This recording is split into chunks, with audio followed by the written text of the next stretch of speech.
Good morning, friends. Today we start Organon of Medicine. Organon of Medicine, aphorism number 1. आज हम Organon of Medicine को starting से समझेंगे और जो अपन पढ़ेंगे वो वर्ड टू वर्ड समझने की कोशिश करेंगे कि what Hahnemann sir wants to say in Organon of Medicine. First of all, we start with aphorism 1. आज हम स्टार्ट ही कर रहे हैं, पहला एफोरिज्म स्टार्ट करेंगे अभी। तो ये मैं आपके साथ स्क्रीन शेयर कर रहा हूं। The physician's high and only mission is to restore the sick to health, to cure, as it is termed. तो फ्रेंड्स, डॉक्टर हेनीमैन ने ये कहा है कि the physicians high and only mission, जो फिजिशियन का मेन मिशन है वो क्या है? Restore the sick to health, to cure, as it is termed.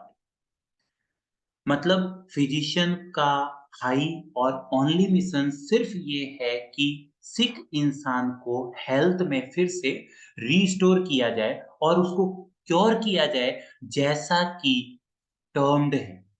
ठीक, इसमें मैं फिर आगे पढ़ देता हूँ। His mission is not, however, to construct so-called systems by interweaving empty speculations and hypotheses concerning the internal essential nature of the vital process and the mode in which diseases originate in the interior of organism. देखो, जो word है as it is termed, इसको मैं इसमें अपनी तरफ से कुछ नहीं बताऊंगा। मैं आपको सिर्फ इसमें वर्ड टू वर्ड आपको बताऊंगा कि what the aphorism says to us, because अगर मैं अपनी तरफ से इसमें कुछ डालूंगा तो हो सकता है ये कंट्रोवर्शियल हो। ठीक है, लेकिन जैसे जैसे हम आगे बढ़ेंगे, लिंक एक से एक लिंक जुड़ता जाएगा। मतलब ये कि सिक की डेफिनेशन डॉक्टर हेनीमैन क्या बता रहे हैं, हेल्थ की डेफिनेशन क्या बता रहे हैं, एज इट इज टर्म्ड का क्या मतलब है, ये सब हम जैसे जैसे एफोरिज्म आगे से आगे पढ़ते जाएंगे वैसे वैसे हमें पता चलता जाएगा। जिस तरह से इन्होंने अभी फुटनोट में कहा है कि उनका सॉरी, कि फिजिशियन का जो मिशन है वो सो कॉल्ड सिस्टम्स कंस्ट्रक्ट करना नहीं है, by interweaving empty speculation and hypothesis concerning the internal essential nature of vital process. What is the essential nature of vital process? Vital processes जो हैं उनमें हम देखते हैं जैसे how respiration how respiration occurs, how respiration takes place in the body, how digestion takes place in the body, how endocrine system works in the body. These are the vital processes, और इन processes के लिए हमें कोई hypothesis या empty speculations लगाकर नहीं बताना है कि इस तरह से डिजीज ओरिजिनेट हुई है ऑर्गेनिज्म के अंदर। Whereon so many physicians have hitherto ambitiously wasted their talents and their time. जबकि हो यही रहा है कि फिजिशियंस अपना टाइम और टैलेंट जो है इसी चीज के लिए वेस्ट कर रहे हैं कि वो इंटरनल वाइटल प्रोसेसेस क्या है, nor is to attempt to give countless explanations regarding the phenomena in diseases and their proximate cause, और न ही हमें काउंटलेस एक्सप्लेनेशंस देने हैं कि ये डिजीज इस तरह से हुई होगी, इस तरह से होती है, और न ही उनके प्रॉक्सिमेट कॉज देने की कोशिश करनी है कि ये इस तरह से हुआ होगा, which must ever remain concealed, जो कि अक्सर छुपे हुए रहते हैं, wrapped in unintelligible words and an inflated abstract mode of expression which should sound very learned in order to astonish the ignorant, whilst the sick humanity sighs in vain for aid. मतलब ये हुआ कि एक patient आया मेरे पास और मैंने उसको ये कह दिया कि यार आपको तो ट्यूमर है। ठीक है, what is this? This is the explanation wrapped in unintelligible words and an inflated abstract mode of expression, इसको कहेंगे। ठीक है, मतलब ये हुआ कि पेशेंट को वो चीज समझ में नहीं आएगी और उसको ऐसा लगेगा कि यार डॉक्टर साहब ने कोई बहुत ही भारी बीमारी बताई है, तो वो जो है हो सकता है इससे थोड़ा कंफ्यूज हो जाए, या हो सकता है कि वो इससे थोड़ा-सा इम्प्रेस्ड हो जाए कि यार डॉक्टर साहब मतलब मुझे ठीक कर देंगे, उनको बीमारी पकड़ में आ गई। जबकि बात ये नहीं है कि उसको इम्प्रेस करना है। What is the need?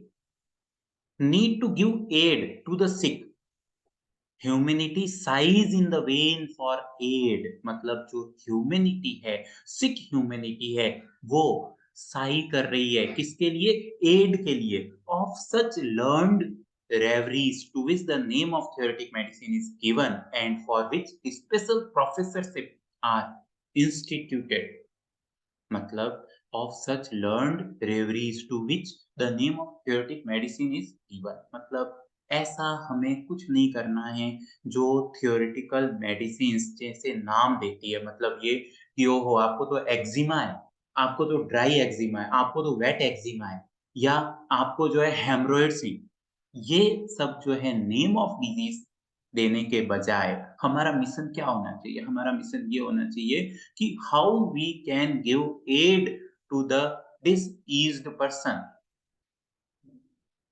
ये हमारा एम होना चाहिए। और इस तरह से मतलब जैसे एक डर्मेटोलॉजिस्ट है, एक पीडियाट्रिक है, एक जो है कार्डियोलॉजिस्ट है, इस तरह से जो स्पेशल प्रोफेसरशिप्स जो इंस्टीट्यूट किए हैं मॉडर्न मेडिसिन ने, ये इस तरह की चीजें डॉक्टर हनीमैन ने हमें मना की है। We have had quite enough, and it is now high time that all who call themselves physicians should at length cease to deceive suffering mankind with mere talk and begin now instead for once to act that is really to help and to cure। ठीक है? हमें इन सब चीज़ों से अब ऊपर उठना होगा।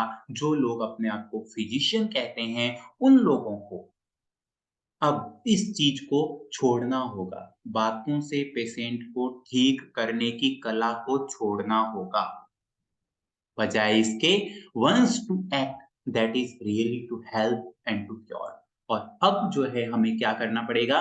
हमें ऐसा कुछ करना पड़ेगा जिससे हम रियली उसकी हेल्प कर सकते हैं और उस पेशेंट को क्योर कर सकते हैं।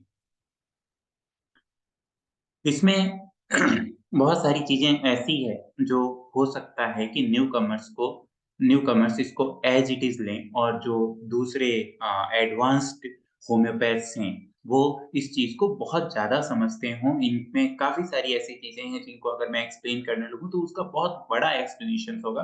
लेकिन अब मैं यहाँ पर एक चीज़ ऐड करना चाहूँगा कि ये जो मैं ऑर्गेनन पढ़ रहा हूँ, ऑर्गेनन के वीडियोज़ आपको मतलब रिकॉर्ड करके ऑर्गेनन के वीडियोज़ यूट्यूब पर डाल रहा हूँ। इसका जो सारा श्रेय है मेरे गुरु डॉक्टर आर.जी. कुमार सर को जाता है। उन्होंने मुझे फर्स्ट में सबसे पहले ये बताया कि what is Organon and how we have to read the Organon and why we have to read the Organon. Sir ये कहते थे कि हमें हमेशा एट लीस्ट 1 एफोरिस्म पढ़ना है, और उस 1 एफोरिस्म को पढ़ने के बाद में फिर हम अगले दिन नेक्स्ट एफोरिस्म को पढ़ेंगे। और जितनी बार हम इस चीज़ को पढ़ेंगे, उतनी बार ये कुछ न कुछ नया देगा। मैं आप लोगों पर ये चीज़ छोड़ता हूँ कि आप इसमें से कितना नया लेते हैं। मेरा मकसद सिर्फ़ और सिर्फ़ ये है कि आपको ऑर्गेनन के एफ़ोरिज़्म का ऑडियो मिल जाए, जिससे आप उसको कई लोगों को जिनको इंग्लिश समझने में प्रॉब्लम हो रही है, कई लोग जिनको पढ़ने में प्रॉब्लम हो रही है, they want audio of this, ये प्रोवाइड कराना ही मेरा मकसद है। मैं कतई भी यहाँ पर इसलिए नहीं हूँ कि मैं इसमें आपको जो मेन इसका हिडन मीनिंग है, वो आपको बताऊँ, इसके लिए नहीं कर रहा मैं ये। मैं सिर्फ़ इसलिए कर रहा हूँ ताकि आपको ऑर्गेनन का ऑडियो मिल जाए, और दूसरा आपके एक रेगुलरिटी बन सके कि आप रोज़ एक एफ़ोरिस्म पढ़ें, और उसके बाद तीसरा जो गोल है मेरा, वो ये है कि मैं आपको यही बताऊँगा कि how first aphorism is linked to second and how second aphorism is linked to third and vice versa. आगे जो है किस तरह से हर एक एफ़ोरिस्म अपने आप में हर पहले एफोरिज्म से इंटरकनेक्टेड है। हम सिर्फ़ और सिर्फ़ एक लिंक जनरेट करेंगे। अगर आप मेरे साथ रेगुलर रहेंगे, तो मैं आपके लिए एक लिंक जनरेट कर पाऊँगा कि कैसे दूसरा एफोरिज्म पहले से और पहला एफोरिज्म दूसरे से रिलेटेड है। Thank you friends. हम अगला वीडियो बाद में शेयर करते हैं। Okay, bye.